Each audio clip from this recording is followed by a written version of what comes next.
Good morning, my dear students. Uh, in a lecture number 17, chapter number 1, we have to discuss three numericals, exercise number 1.8, 1.14, and 1.25. Okay, so they are easy and they are related to the other numerical that we seen before. Okay, uh, let me start from exercise number 1.8. Exercise number 1.8 is like that. 2-point charges QA 3 microcoulomb and QB minus 3 microcoulomb are placed located 20 centimeter apart in a vacuum. So in a vacuum there are two charges QA. 3 microcoulomb means 3 into 10 raised to minus 6 coulomb and QB equal to minus 3 into 10 raised to minus 6 coulomb separated by a distance 20 centimeter. 20 centimeter ने जो metre में convert करिए तो 0.2 metre आवे. Okay, what is the electric field at a midpoint O? Okay, so at a midpoint O એટલે આ mid point ઓ પાસે જે છે આપણે ઇલેક્ટ્રિક ફિલ્ડ ફાઇન્ડ આઉટ કરવાની છે. હવે મિડ પોઈન્ટ પર ઇલેક્ટ્રિક ફિલ્ડ ફાઇન્ડ આઉટ કરવી હોય તો એઝ વી સીન બિફોર કે જ્યાં બી ઇલેક્ટ્રિક ફિલ્ડ ફાઇન્ડ આઉટ કરવાની હોય ત્યાં આપણે શું કન્સિડર કરવાનું? Unit positive charge. જો યુનિટ પોઝિટિવ ચાર્જ કન્સિડર કરીએ તો પોઝિટિવ વચ્ચે શું થાય? રિપલ્ઝન. જો પોઝિટિવ વચ્ચે રિપલ્ઝન થતું હોય તો આ રિપલ્ઝનની ડાયરેક્શન તમારી આ બાજુ આવશે એટલે ઈ આ બાજુ આવશે. જ્યારે નેગેટિવ પોઝિટિવને શું કરશે? એટ્રેક્શન કરશે એટલે એટ્રેક્શન માટેની ડાયરેક્શન કે બાજુ આવશે? આ બાજુ. એટલે ઈ બી પણ કે બાજુ આવવાની? આ બાજુ આવવાની. હવે તમે જોઈ શકો કે બંને જે છે એ સેમ ડાયરેક્શનમાં છે એટલે રિઝલ્ટન્ટ ઇલેક્ટ્રિક ફિલ્ડ બંનેના ટોટલ સમ જેટલી થશે. રાઈટ. હવે બીજી વસ્તુ, ચાર્જની વેલ્યુ સેમ છે એટલે મેગ્નિટ્યુડ સેમ છે ને સેન્ટર છે એટલે બંને ઇક્વી ડિસ્ટન્સ પર છે એટલે ઇલેક્ટ્રિક ફિલ્ડ પણ શું થશે? સેમ થશે. એટલે what we can write here, okay, here the magnitude of, here what we write, the magnitude of charges QA and QB are same and they are equidistant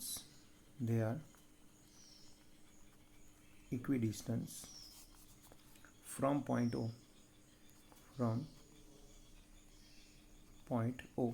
Okay, so their magnitude of electric field,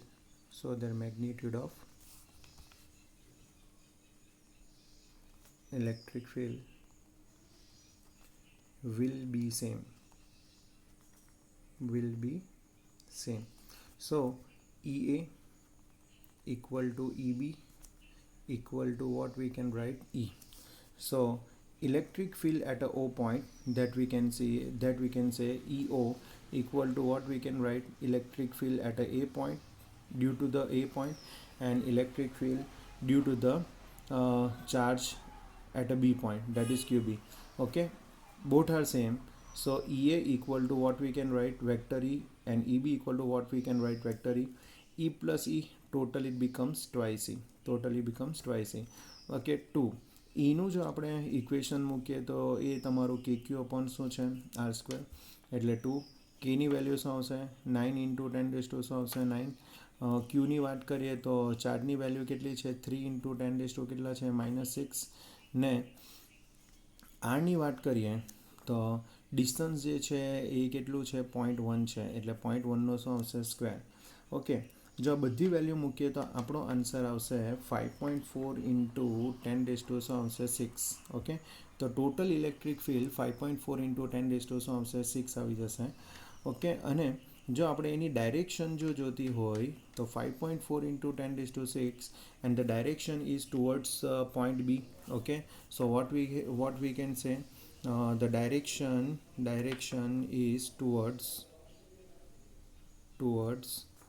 આપણે કહી શકીએ O to B or A to B, right? A to B or O to B.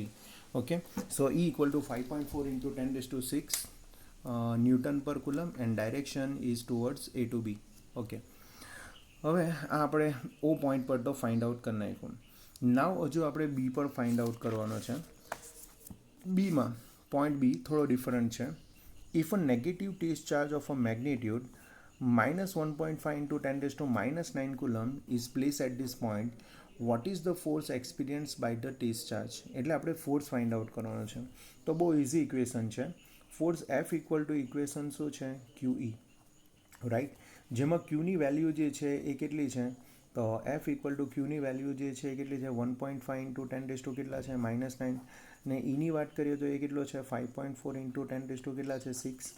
એટલે બંનેને calculate કરીએ તો આપણો answer આવશે 8.1 into 10 rays two minus શું આવશે? 3 ન્યૂટન પર કુલમ. ને જો આની આપણે ડાયરેક્શન જો જોતી હોય, રાઈટ, ડાયરેક્શન જો જોતી હોય તો એ જે ડાયરેક્શન જે છે એ ઇલેક્ટ્રિક ફિલ્ડની ડાયરેક્શન આવશે. શું આવશે? ફ્રોમ, આપણે એવું કહી શકીએ, ડાયરેક્શન શું આવશે? ફ્રોમ QA ટુ શું આવશે? QB. બરાબર. ડાયરેક્શન કઈ આવશે? ફ્રોમ QA ટુ શું આવશે? QB. ઓકે. ને જોવું હોય તો આપણે જોઈ શકીએ, આને પોઝિટિવ ચાર્જ છે, બરાબર, આને નેગેટિવ ચાર્જ છે. ને અહીંયા આપણે નેગેટિવ, બરાબર, એક મિનિટ, ઇલેક્ટ્રિક ફિલ્ડની ડાયરેક્શન બી કે બાજુ છે? આ બાજુ. એટલે પોઝિટિવનું નેગેટિવ ડાયરેક્શન બી આ બાજુ છે. એટલે ફોર્સ આને કે બાજુ લાગશે? આ બાજુ લાગશે. ઓકે. તો ફ્રોમ QA ટુ QB આવશે. Okay. Now next we C exercise number 1.14. Exercise number 1.14. Okay. In exercise number 1.14, what they say? Figure shows the tracks of three different charges. Okay, three different charges. Okay, particles in a uniform electrostatic field. એટલે electrostatic ફિલ્ડમાં તમે જોઈ શકો કે નીચેની plate ઉપર negative charge છે ને ઉપરની પ્લેટ ઉપર પોઝિટિવ ચાર્જ છે. Give the science of the three charges. એટલે આ થ્રી પાર્ટિકલની આપણે શું આપવાની છે? ચાર્જીસની આપણે સાઇન આપવાની છે. Which particle has the highest charge to mass ratio.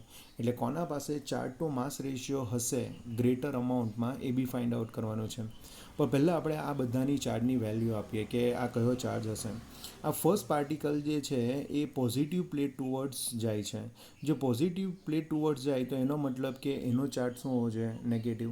કેમ કે નેગેટિવ હોય તો જ એ પોઝિટિવને એટ્રેક્ટ કરશે. એ રીતે second B positive plate towards જાય છે એટલે એ પણ શું હોવો જોઈએ? નેગેટિવ હોવો જોઈએ. ને થર્ડની વાત કરીએ તો એ નેગેટિવ ટુવર્ડ્સ જાય છે. તો નેગેટિવ ટુવર્ડ્સ જાય તો એ કોણ હોવો જોઈએ? પોઝિટિવ હોવો જોઈએ. જો પોઝિટિવ હશે તો જ એ નેગેટિવ પ્લેટ ટુવર્ડ્સ જશે. તો આપણે એવું કહી શકીએ કે as shown in a figure, આપણે એવું કહી શકીએ કે as shown in figure, particle 1 and 2 are deflected towards positive plate. Deflected towards શું છે? Positive plate. ને પોઝિટિવ પ્લેટ ટુવર્ડ્સ જો ડિફ્લેક્ટ થતા હોય તો આપણે કહી શકીએ કે so they must B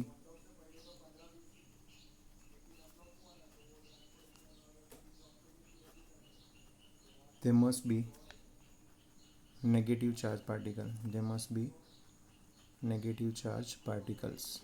Okay. Now see particle number 3. Particle number 3 is deflected towards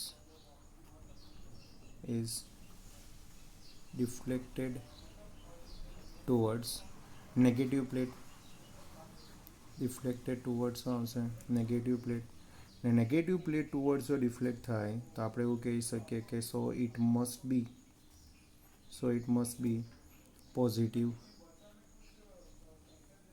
positive charge particle. So it must be positive charge particle. So particle 3 must be a positive and particle 1 and 2 must be a negative. Now what we have to find? We have to find which particle has the highest charge to mass ratio. એટલે કોના પાસે charge to mass ratio greater અમાઉન્ટમાં હશે.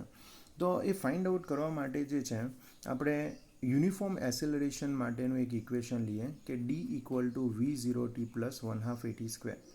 ને અહીંયા જે આપણે D જે લઈએ છીએ વર્ટિકલ મોશન માટે લઈએ. વર્ટિકલ મોશન એટલે કે આયરો આ મોશન. ઓકે. આ જે ડિવિએશન થાય છે ડિવિએશન એ તમારું વર્ટિકલ મોશન છે. તો વર્ટિકલ મોશન વાય એક્સિસ પર થશે. આ તમારી કઈ એક્સિસ કહેવાય? વાય. ઓકે. તો વાય એક્સિસ આવશે. ઇનિશિયલી તો વેલોસિટી ઓલવેઝ શું હોય? 0 જ હોય. ને 1/2 હવે AT² થશે. એટલે y equal to 1/2 AT square. હવે એસેલરેશનની વાત કરીએ તો આપણને ખબર છે કે force equal to mass into acceleration, ને એફ ઇક્વલ ટુ પાછું ક્યુઈ બી છે, તો q E equal to mass into acceleration. Suppose એસેલરેશનને સબ્જેક્ટ બનાવીએ તો acceleration equal to a equal to શું આવશે, q E upon m. So y equal to 1/2, એની જગ્યાએ આપણે રાઇટ ડાઉન કરી શકીએ ક્યુઈ બાય એમ ઇન્ટુ શું લખાય, ટી સ્ક્વેર. તો એનો મતલબ એ થયો કે આપણું વર્ટિકલ ડિવિએશન કોના પર ડિપેન્ડન્ટ કરે, તો ક્યુ ને કેના પર ડિપેન્ડન્ટ કરે, એમ. હવે આપણે ફાઇન્ડ આઉટ કરવાનો છે ક્યુ બાય એમનો રેશિયો કોનો વધારે છે.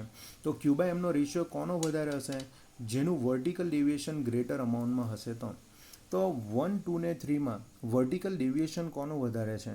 તો આ જો આપણે સેન્ટર લઈ લઈએ તો જે તમારું પાર્ટિકલ નંબર 3 જે છે, પાર્ટિકલ નંબર 3 એ મેક્સિમમ ડિવિએશન કરે છે. પાર્ટિકલ નંબર 3 જે છે મેક્સિમમ ડિવિએશન કરે છે. એટલે આપણે રાઇટ ડાઉન કરી શકીએ કે particle 3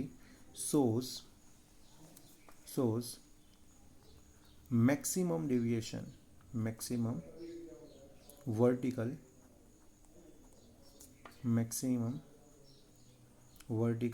deviation.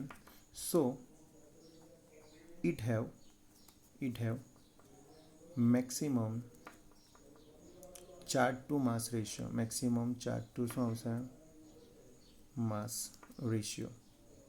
Okay, so particle 3 must be have a very large ratio of charge to mass compared to A and B. તો મારા પ્રમાણે આ તમને ન્યુમેરિકલ નંબર 1.14 બી ખબર પડી જોઈ છે. હવે આપણે ન્યુમેરિકલ 1.15 ઉપર જવાના, 25 ઉપર જવાના છે. હવે ન્યુમેરિકલ નંબર એક્સરસાઇઝ નંબર 1.25 જે છે એમાં શું છે, તો an oil drop of a 12 excess electron, એટલે આપણા પાસે એક ઓઇલ ડ્રોપ છે. એ ઓઇલ ડ્રોપ પાસે કેટલા ઇલેક્ટ્રોન છે, 12 એક્સસ ઇલેક્ટ્રોન છે. એટલે 12 ઇલેક્ટ્રોનનો ચાર્જ એના પાસે છે. 1 ઇલેક્ટ્રોનનો ચાર્જ 1.6 ઇન્ટુ 10⁻⁻19 હોય. So 12 into 1.6 into 10⁻⁻19 that is the charge of oil drop.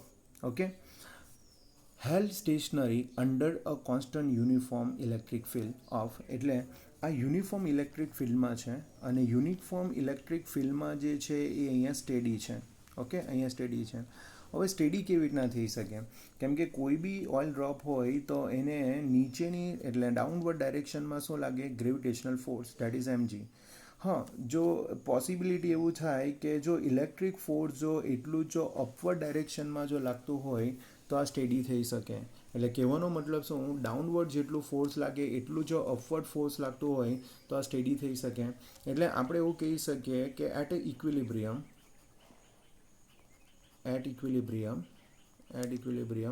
આપણે એવું કહી શકીએ કે ગ્રેવિટેશનલ ફોર્સ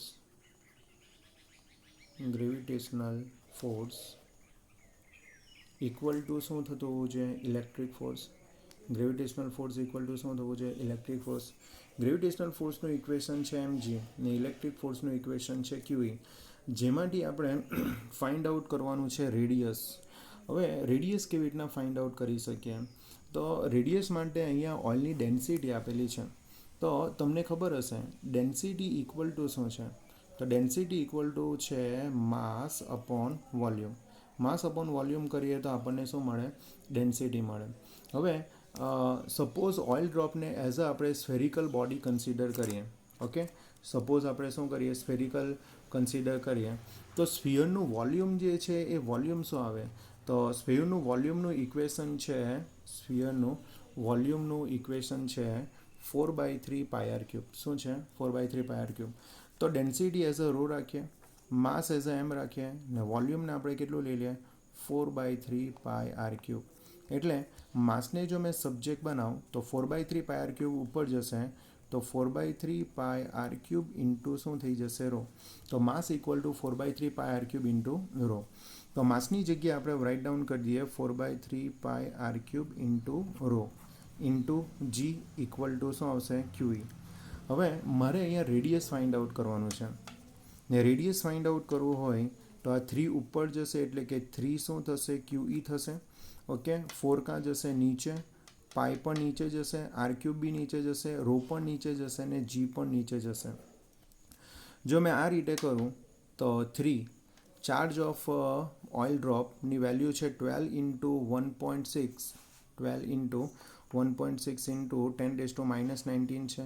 ઇલેક્ટ્રિક ફિલ્ડની વેલ્યુ 2.55 ઇન્ટુ 10 શું છે 4 ડિવાઈડ બાય, અહીંયા આર ક્યુબની આવશે, ડિવાઈડ બાય 4. પાઈની વેલ્યુ કેટલી 3.14.